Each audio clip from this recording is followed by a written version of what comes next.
Здравейте! Ето тук се намират онези 40 декара от бившите пехотински казарми, които през 2010 година като кмет с цената на сериозни усилия успях да върна на града, за да има бъдеще развитието на Ямбол. Утре обаче предстои Ривански да ги продаде.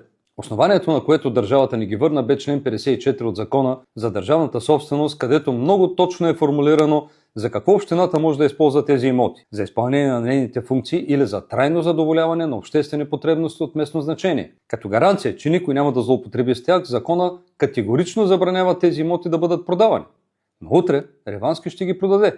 През 2017 година влиза в сила изменение на закона, според което общините имат 5 години срок след промените, в който срок трябва да изпълнят изискванията на закона и реално да използват имотите за трайно задоволяване на обществени потребности от местно значение.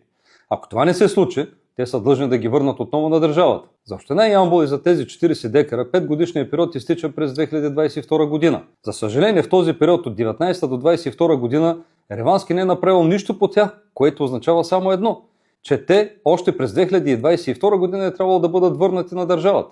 Независимо, че законът е категоричен, утре Ривански ще ги продаде на предприемачи за строителство на жилища и търговски обекти. И какво излиза? Държавата прехвърля на община Ямбол бивши военни имоти с изрично описано в закона условие те да бъдат използвани само за обществено полезни цели в интерес на всички ямболи и без възможност да бъдат продавани. За Ривански интересът на града и на ямболи няма значение. За него има значение само да продаде тези 40 декара и така да помогне, може би на себе си, а може би и на близкия приятелски кръг от предприемачи, които утре ще закупят тези терени. Къде остана интереса на Ямбол и на ямболи? Нали уж закона ги защитава?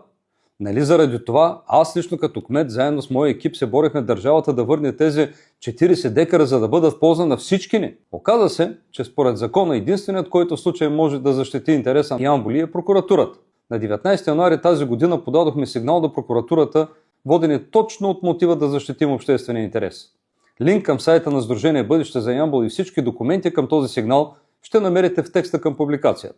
Прокуратурата обаче мълчи и не предприема никакви действия, за да спре това беззаконие. Няма разумно обяснение защо. Дали пък някой не ги мотивира да мълчат? Или прокурорите не познават законите и не знаят как да защитят интересите на Ямбол? Ние нямаме отговор на тези въпроси. Но знаем, че това бездействие от страна на прокуратурата работи срещу Ямбол и срещу ямболи. У нас обаче остава съмнението, че прокурорите все пак виждат нарушенията на Ривански, но не смеят да направят нищо, дали отговорът не се крие във факта на нашите съмнения, че кмета се ползва с защитата на същата прокуратура, която по признание на много политици се управлява от Пеевски. А най-близкият човек до Пеевски е братовчеда на нашия кмет, Радослав Ривански, кмета на Белица. И един риторичен въпрос.